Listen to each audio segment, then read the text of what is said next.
রাব্বুল আলামিন আমাদের মধ্যে যারা আল্লাহর ঋণগ্রস্ত ঋণ পরিশোধের তৌফিক নসিব করে দি, যারা অভাবগ্রস্ত পেরেশানিগ্রস্ত অভাব পেরেশানি দূর করে দেন আল্লাহ।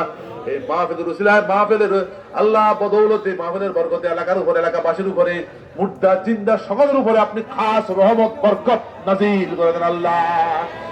রাব্বুল আলামিন আমরা অনেকে মা হারা, অনেকে হয়েছি আব্বা হারা, দুঃখিনী মা দুঃখী আব্বা কত কষ্ট করি কত যন্ত্রণা সহ্য করে আমাদেরকে লালন পালন করেছেন, সেই দরদিনী মা দরদি আব্বা যাদের কবর বাসী হয়ে গেছেন, দয়া করে তাদের কবর গুলোকে জান্নাতের বাগান বানিয়ে দিন। যাদের আব্বা আম্মা বেঁচে আছেন হায়াতের মধ্যে বরকত দান করুন, শরীর সুস্থ রাখুন, আম্মা আব্বার সেবা করে জান্নাতে যাওয়ার তৌফিক নসিব করুন আল্লাহ। সকলেই নিজ নিজ